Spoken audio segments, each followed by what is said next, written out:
Bonjour et bienvenue dans cette nouvelle vidéo destinée au terminal. Nous continuons aujourd'hui sur la géographie et nous allons voir que les espaces maritimes sont régulés par des règles de droit international.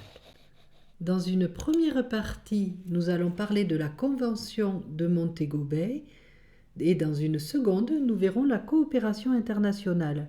La Convention des Nations Unies sur le droit de la mer a été adoptée le 10 décembre 1982 à Montego Bay, une ville sur la côte nord de la Jamaïque.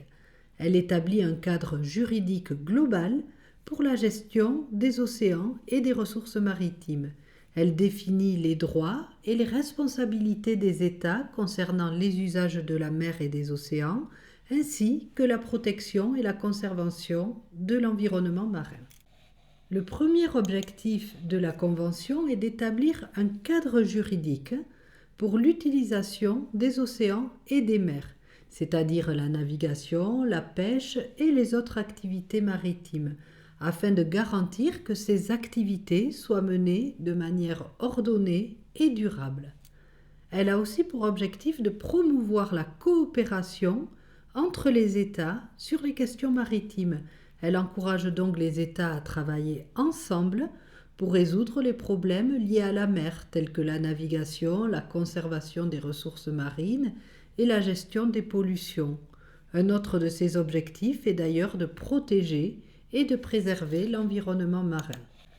La Convention est entrée en vigueur le 16 novembre 1994, une fois qu'un nombre suffisant d'États l'ait ratifiée. À ce jour, de nombreux États la reconnaissent, mais certains pays, comme les États-Unis, la Turquie et Israël, ne l'ont pas ratifiée. Les États-Unis, par exemple, ont exprimé des réserves concernant la gestion des ressources marines et la zone économique exclusive. Cette non-ratification affecte la portée de la Convention, mais malgré cela, elle reste un cadre juridique international influent. Cette convention définit plusieurs zones maritimes que vous voyez sur le schéma. Chacune d'entre elles a des caractéristiques et des droits spécifiques pour les États côtiers. Nous allons les voir une par une. Il y a d'abord les eaux territoriales. Elles s'étendent jusqu'à 12 miles marins, soit environ 22 km, à partir des lignes de côte. Là, l'État côtier exerce sa pleine souveraineté, ce qui signifie qu'il a le droit de réglementer toutes les activités maritimes.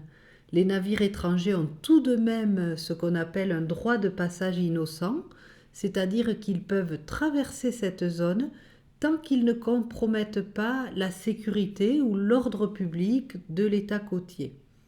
Ensuite, on trouve la zone contiguë, qui s'étend de 12 à 24 000 marins à partir des lignes de base. Dans cette zone, l'État côtier exerce un contrôle limité pour prévenir certaines infractions aux lois nationales, notamment au niveau douanier pour surveiller et contrôler le passage des marchandises afin d'éviter la contrebande, mais aussi au niveau fiscal pour s'assurer que les taxes et les redevances sont perçues, et également au niveau de l'immigration pour contrôler les entrées et les sorties des personnes afin de prévenir l'immigration illégale. S'ensuit la zone économique exclusive, la ZEE, qui s'étend jusqu'à 200 miles marins, soit environ 370 km à partir des lignes de côte. L'État côtier a des droits exclusifs pour l'exploration et l'exploitation des ressources maritimes et des fonds marins dans cette zone, tant pour les ressources biologiques comme les poissons que pour les ressources non biologiques comme les minéraux et les hydrocarbures. Bien que l'État côtier ait des droits exclusifs sur l'exploitation des ressources, les autres États ont quand même la liberté de navigation et de survol dans la ZEE, ce qui inclut donc le droit de passage des navires et des avions. Les eaux internationales, ou haute mer, quant à elles, sont des zones maritimes qui ne sont pas sous la juridiction d'un État particulier. Elles commencent là où se termine la ZEE. Tous les États ont ici le droit de navigation, de pêche, de survol aérien et d'installation de câbles sous-marins. Aucun État ne peut exercer de souveraineté sur les eaux internationales. Cependant, tous doivent respecter les normes internationales en matière de conservation et de gestion des ressources marines. Ce découpage induit de fortes inégalités entre les pays en matière de gestion et d'exploitation des mers et des océans. Par exemple, avec ses territoires d'outre-mer, la France possède une immense zone économique exclusive qui s'étend sur près de 11 millions de kilomètres carrés. Cela lui confère des droits exclusifs sur une vaste étendue de ressources maritimes et de fonds marins, bien au-delà de ses frontières métropolitaines, ce qui peut avoir des implications économiques importantes.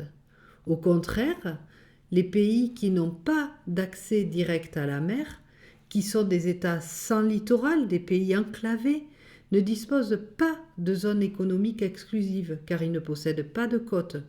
Cela limite leur capacité à exploiter les ressources maritimes et peut avoir un impact significatif sur leur développement économique. Les États sans littoral sont donc dépendants de d'autres pays pour l'accès aux ressources maritimes. Nous allons à présent passer à la seconde partie de la leçon sur la coopération internationale. Celle-ci se traduit tout d'abord par l'organisation d'opérations conjointes de patrouille et de surveillance pour lutter contre divers fléaux maritimes et en particulier la piraterie. Ces initiatives, comme l'opération Atalante de l'Union européenne dans le golfe d'Aden, c'est-à-dire au niveau de la Corne d'Afrique entre la Somalie et le Yémen, donc ces opérations ont été mises en place pour protéger les routes maritimes contre les actes de piraterie. Les pays collaborent également pour surveiller et intercepter les navires soupçonnés de transporter des drogues illicites ou pour s'assurer que les réglementations de pêche soient bien respectées. Les États partagent des renseignements concernant les menaces maritimes comme la piraterie, le terrorisme maritime et d'autres activités criminelles. Ils échangent aussi des informations sur les conditions météorologiques, permettant de mieux anticiper les tempêtes, les ouragans et d'autres événements climatiques extrêmes qui peuvent fortement affecter la navigation. Ils coopèrent aussi pour la résolution des conflits en recourant à des mécanismes de médiation et d'arbitrage. La Cour internationale de justice peut traiter des différends entre États concernant l'interprétation et l'application du droit international de la mer. Aussi, la Cour internationale du droit de la mer a été spécifiquement créée pour traiter les questions liées à la Convention de Montego Bay, dont on a parlé en première partie. Enfin, les pays collaborent pour protéger l'environnement marin et les écosystèmes. Par exemple, la Convention de Barcelone vise à protéger la mer Méditerranée contre la pollution et à promouvoir la durabilité des écosystèmes marins.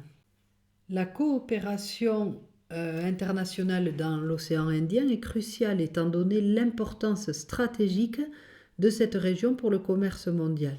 En effet, cet océan abrite certaines des routes maritimes parmi les plus fréquentées au monde, avec en particulier la route du détroit de Malacca. Ce détroit est l'un des passages maritimes les plus importants pour le commerce mondial. Or, l'océan Indien a été confronté à des problèmes de piraterie.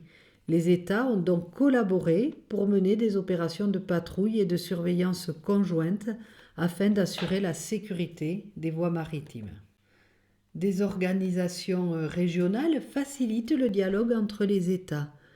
L'IORA, l'Indian Ocean Rim Association, est une organisation régionale entre les États riverains de l'océan Indien.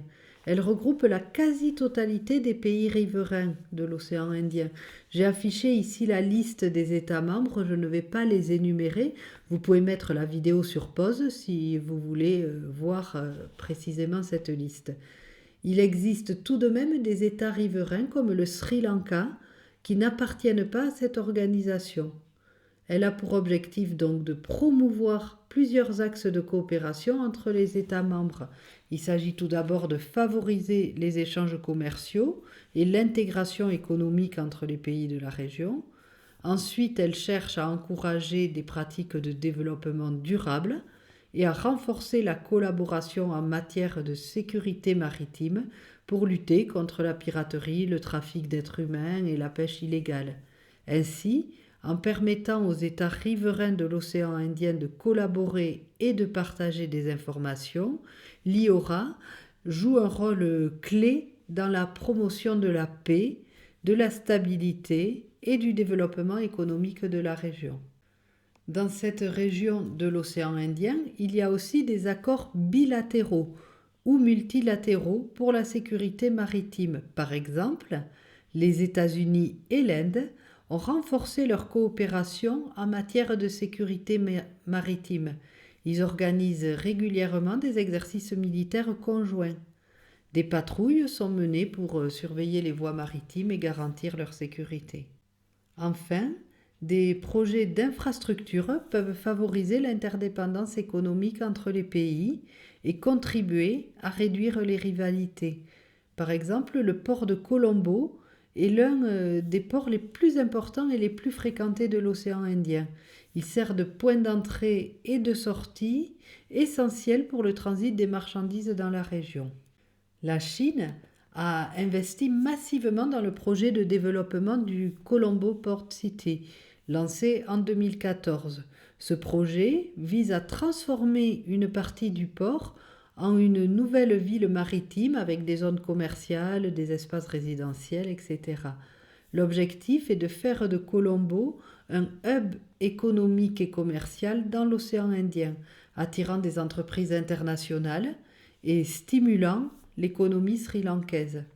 L'Inde a également investi dans ce port de Colombo, notamment au niveau de la modernisation des terminaux à conteneurs. Ces investissements indiens visent non seulement à renforcer le port, mais aussi à consolider les liens économiques entre l'Inde et le Sri Lanka, tout en contrant l'influence croissante de la Chine dans la région. En effet, même s'ils semblent travailler ensemble sur certains projets comme la modernisation du port de Colombo, les rivalités entre la Chine et l'Inde sont très importantes dans l'océan Indien. C'est une zone où les deux pays cherchent à étendre leur influence. Ces rivalités peuvent perturber la coopération régionale. Les pays voisins comme le Sri Lanka peuvent se retrouver dans une position délicate devant équilibrer leurs relations avec l'un et avec l'autre. Ils sont entre ces deux grandes puissances. Voilà, nous avons terminé cette leçon sur le droit international et la coopération dans les espaces maritimes. J'espère avoir été claire. Je vous souhaite de bonnes révisions et je vous dis à bientôt.